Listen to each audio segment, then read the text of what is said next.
Population de Bion-Bané, je profite de cette occasion pour m'adresser à vous, pour vous saluer fraternellement et pour donner tout le sens de la reconnaissance que j'ai envers vous.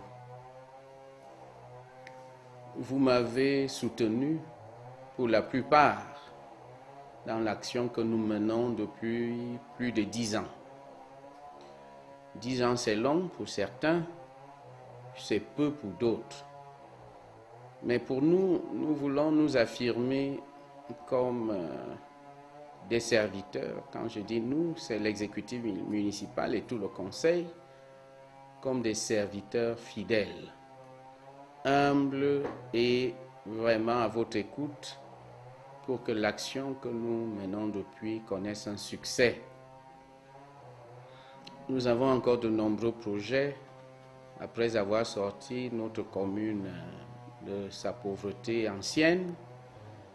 Maintenant, il faut construire les conditions du développement économique local, les conditions d'un mieux-être, les conditions d'une économie efficace et productrice. Nous vous invitons, dans le cadre du vivre ensemble, à accueillir toutes les populations non originaires de notre commune avec humanité et amour. Nous vous remercions pour les combats actuels que nous allons mener pour notre développement et, si vous le voulez bien, pour les combats futurs. Merci à tous et que Dieu bénisse Bion-Bané.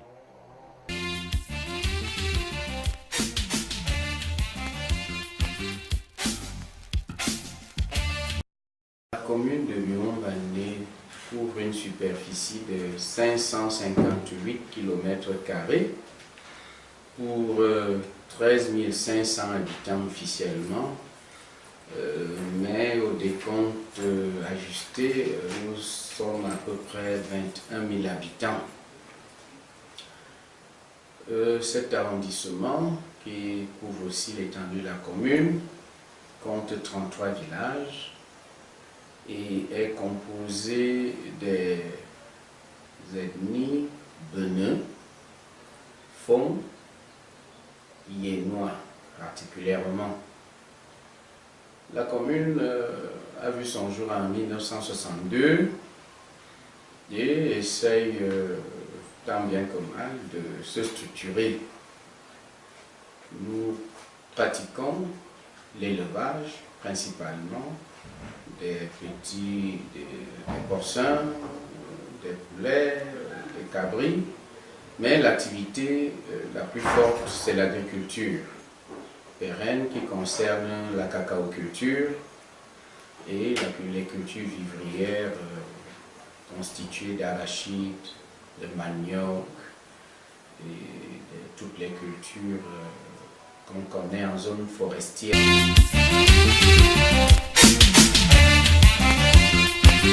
Difficile de dire quel est le premier village qui a été créé dans cette commune. Nous sommes une communauté béti dans le sens large et constituée des Beneux qui ont tous migré de la périphérie de Yaoundé, pour les groupes qui sont ici, et de la périphérie de Mbalmayo, pour certains, concernant les Beneux évidemment. Les grands groupes Beneux qui sont ici, il y a les Mbogamougou d'un côté et les Mbobelinga de l'autre. Tous ces groupes ont migré récemment parce que nous datons les premières migrations d'il y a à peu près un siècle et demi. Et ces migrants se sont donc installés dans les forêts environnantes. C'était des commerçants qui voyageaient entre Kribi et Yaoundé. La colonisation allemande les a sédentarisés, ce qui a donné lieu au village que nous voyons. En dehors des benins, les fonds qui sont dans certains villages ou imbriqués avec les benins dans d'autres villages ont migré à peu près à la même période que les populations benins que je viens de citer. Je pense donc que les villages ont été créés à peu près en même temps.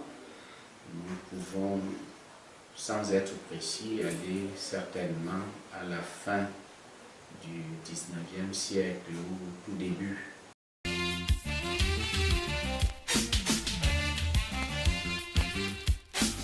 Et nous sommes ici au chef-lieu, c'est un village, Bion-Bané, pour distinguer de Bion-Boulou, parce que dans le sud, vous avez deux arrondissements qui ont le même nom, Bion, qui est le pluriel d'une herbe rampante et haut, et pour caractériser le peuplement benin, vous avez donc cette expression composée de deux mots, Bion, Benin. Nous avons tout à côté la mission Minkan, Njoum, et vous êtes allé à Ngwazip, qui est un village célèbre des Faux.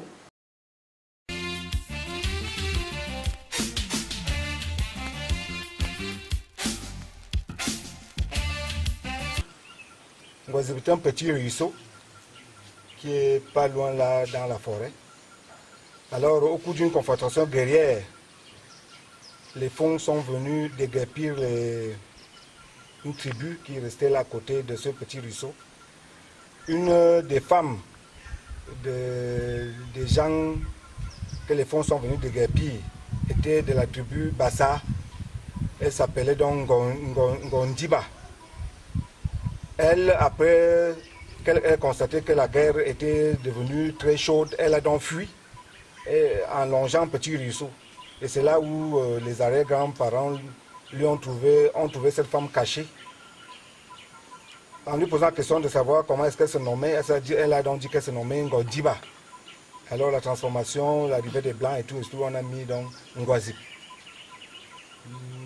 C'est le véritable nom que porte notre village à l'heure actuelle. C'était une bassa qui s'appelait Ngondiba, et donc qui est devenue Ngwazip aujourd'hui. Parlant de Ngwazip, c'est un village mythique des populations Fong qui sont éparpillées dans différents villages de Bion-Bané et d'ailleurs de l'arrondissement voisin de Ngoulé-Makon.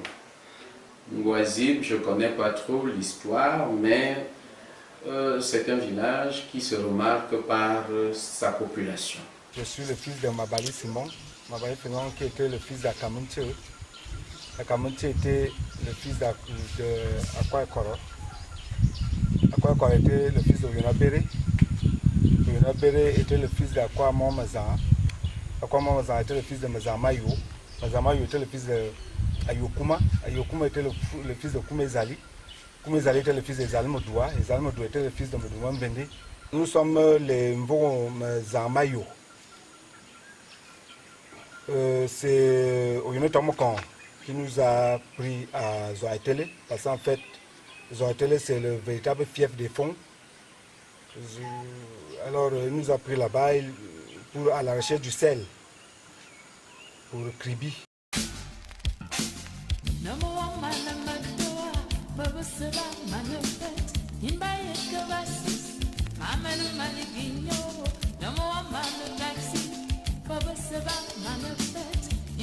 Je ne pense pas que la commune de Bion soit au stade où on puisse parler de réalisation visuelle en tant que telle.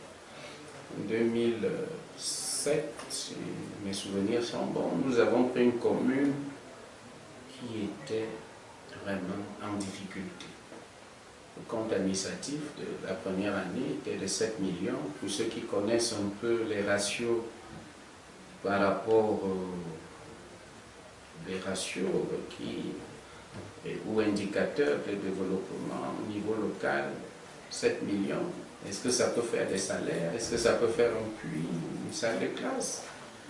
Nous sommes à 300 millions de comptes administratifs actuellement, certainement avec l'apport de nos partenaires. Nous pensons, et c'était d'abord notre objectif, nous avons travaillé pour remettre d'abord cette structure à flot sur le plan financier.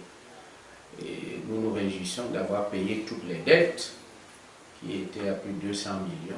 À ce jour, nous ne devons rien ni au FECOM, ni à la CNPS, aux impôts. Nous avons apuré toutes les dettes, les arriérés des personnels. On avait ici, j'ai trouvé 20 mois d'arriérés, les retraités qui sont allés avec 20-25 mois d'arriérés, les manques à payer. Bon, tout ceci a été soldé.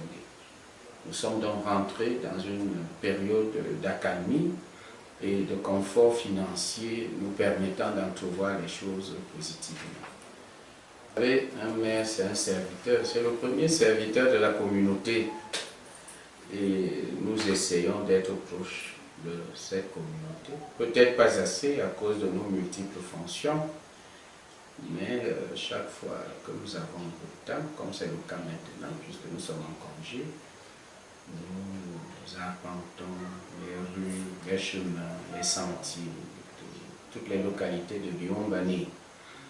C'est un rapport franc, parce que nous voulons aussi, peut-être, à notre corps défendant, porter un discours innovant. Et en tant que pionnier dans certains domaines, on peut être parfois incompris. Mais en tant que leader, ça se comprend. Il faut gérer. Nous voulons apporter des valeurs, notamment celles du travail, dans une époque où la consommation semble prendre le pas sur la production.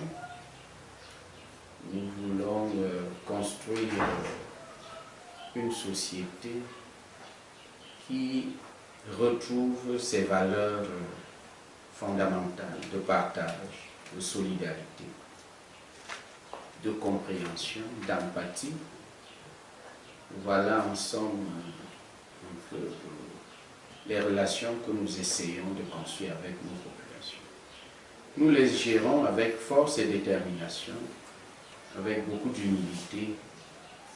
Et vous savez, la politique crée beaucoup d'inimitiés, les incompréhensions sont nombreuses, surtout quand on est maire.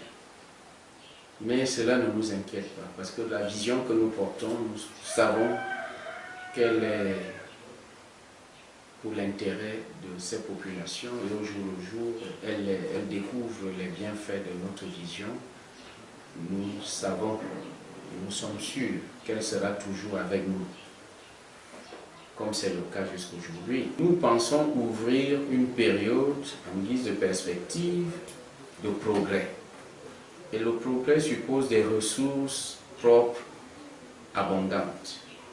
Nous venons d'obtenir une forêt communale et nous avons signé un contrat avec CUF. Cela nous permet certainement d'entrevoir les choses avec beaucoup d'optimisme. Je reviens sur le mot. Beaucoup d'optimisme pour faire des réalisations. Il est vrai, l'État continue à nous aider à construire des écoles, à faire des forages. Nous en avons fait avec l'appui du PNDP. Nous avons construit quelques écoles et centres de santé avec l'appui du FECOM. Nous continuons à compter sur ces bailleurs. Nous installons aujourd'hui le chantier de construction de l'hôtel de ville, qui sera un immeuble R+1, avec l'appui du FECOM. Nous avons installé le chantier du bitumage du périmètre urbain de la voirie urbaine il y a 1 à 2 semaines. Le génie militaire qui a été choisi comme entreprise d'exécution se met en place. Nous pensons que les conditions d'un développement efficace, efficient, au profit de nos populations, ces conditions sont maintenant réunies. Revenez dans 2 ans. Ah, vous me dites qu'il y a des élections. Dans 2 ans, vous aurez, grâce à la confiance que nous donne nos populations, vous aurez le loisir de me retrouver ici dans 2 ans et certainement voir les grandes réalisations que nous sommes en train de mettre.